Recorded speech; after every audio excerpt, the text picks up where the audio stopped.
السلام علیکم ورحمۃ اللہ وبرکاتہ۔ وعلیکم السلام ورحمۃ اللہ نماز وبرکاتہ۔ جنازہ کے بعد میت کا دیدار کر سکتے ہیں کیا؟ برائے مہربانی رہنمائی فرمائیے، شکریہ، جزاک اللہ۔ نحمدہ ونصلی علی رسولہ الکریم، اما بعد۔ آپ دیکھ رہے ہیں نور ٹی وی جدہ اور میں ہوں آپ کا دوست، آپ کا ہوسٹ محمد عاقل، جدہ سے مملکت سعودی عرب۔ ہمارے چینل کا فارمیٹ یہ ہے کہ آپ وائس میسیج کر کے ہمیں سوال بھیج دیں، ہم سعودی عرب کے کبار علماء اور مشائخ کے فتاوی جات اردو زبان میں نقل کر کے آپ کی خدمت میں رکھ دیتے ہیں۔ اس سلسلے کو دنیا بھر میں بہت پذیرائی حاصل ہو رہی ہے اور ہمارے چینل سے لوگ دن بدن جڑتے جا رہے ہیں۔ آپ بھی اگر ابھی تک ہمارے چینل کو سبسکرائب نہیں کر پائے ہیں تو دیر کس بات کی ہے؟ علم کے پیاس بجھانے کے لیے اس سے جڑ جائیے، اور آپ بھی اگر ہمیں اپنا سوال بھیجنا چاہتے ہو تو موسٹ ویلکم، سوال وائس میسیج کر دیجئے، ہم یوٹیوب پر جواب لے کر حاضر ہو جائیں گے۔ میرا نمبر ہے 009665046863317۔ من الہند حیدر آباد، شیخ عبدالعزیز بن باز سے پوچھا جا رہا ہے، حیدرآباد سے ہندوستان سے سوال آیا ہے۔ اخونا صالح له جمع من الاسئلہ، بہت سارے سوالات ہیں، ان میں سے ایک سوال یہ ہے، اذا مات المیت، اگر میت دفن کر دی جائے، اس کو تیار کر دیا جائے، تکفین کر دی جائے، ہمارے یہاں یہ ہے کہ رشتہ دار آتے ہیں اور اس کی زیارت کرتے ہیں، اس کے چہرے کو ہٹا دیا جاتا ہے، لوگ اس کا دیدار کرتے ہیں۔ محمد صلی اللہ علیہ وسلم ثم يقوم الحاضرون جميعا بما يسمونه نظرۃ الوداع۔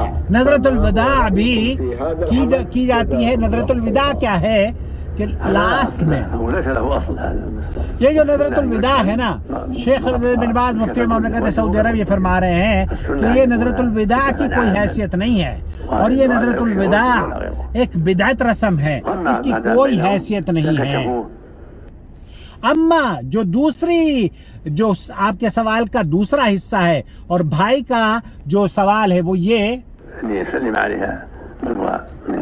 اب اگر کوئی آتا ہے رشتہ دار، زوجتہ اور اس کے دوسرے رشتہ دار، فلا باس، تو انہیں تدفین کے بعد جب انسان کی تکفین ہو گئی ہے، تدفین نہیں، تکفین ہو گئی ہے اور نماز جنازہ نماز جنازہ کے لیے لوگ لے کے جا رہے ہیں، تکفین ہو گئی ہے، یا نماز جنازہ بھی اگر آپ نے پڑھ لی ہے تو اس کے باوجود بھی آپ اگر چاہتے ہیں تو بچوں کو، رشتہ داروں کو، اعزاء و اقارب کو اس کا دیدار کرا سکتے ہیں۔ کیوں؟ اور اس کی دلیل یہ ہے کہ اللہ کے رسول صلی اللہ علیہ وسلم کا جب انتقال ہوا، ابو بکر رضی اللہ تعالی عنہ نے آپ کو آ کر دیکھا اور آپ کی پیشانی پر بوسہ بھی لیا۔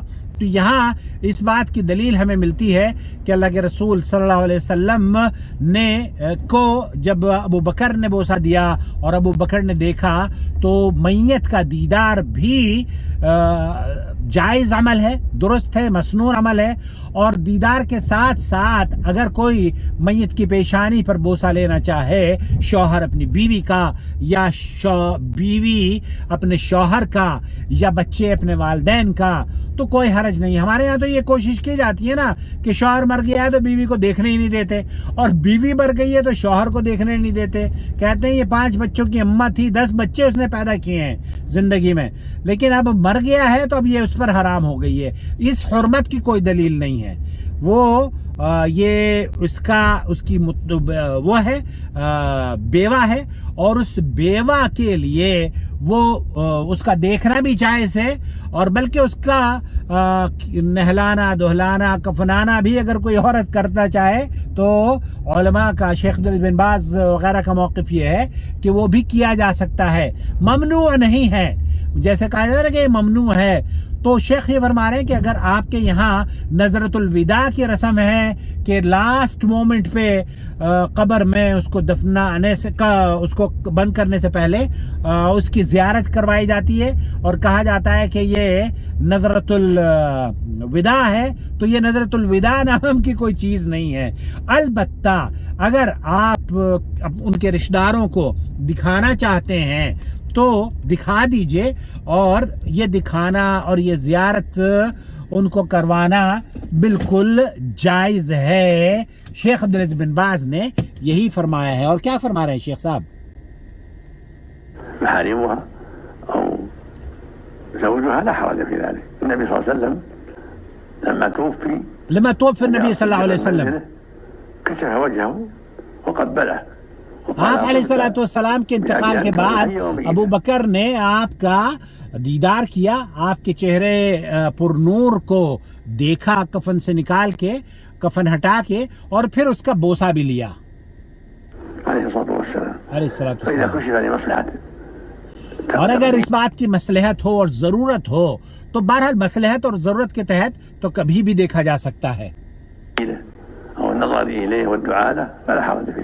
دعا اس کے لیے دعا کرنا, اس کو دیکھنا بالکل جائز ہے. شاید آپ یہی جاننا چاہ رہے تھے, مجھے امید ہے. اور اس سلسلے کے بارے میں آپ بتائیے گا کہ میں گاڑی میں بھی بعض مرتبہ چند اپنے لمحات کو بہتر یوز کرنے کے لیے کوشش کرتا ہوں کہ آپ کے سوالات کے جوابات یہاں پر دے دوں. امید ہے. اب میں فروٹس لینے آیا ہوں, یہ دیکھیں. اور وما أرسلنا من قبلك إلا رجالا نوحي إليهم فاسألوا أهل الذكر إن كنتم لا تعلمون بالبينات والزبر وأنزلنا إليك الذكر لتبين للناس ما نزل إليهم ولعلهم يتفكرون أفأمن الذين مكروا السيئات أن يخسف الله بهم الأرض أو يأتيهم العذاب من حيث لا يشعرون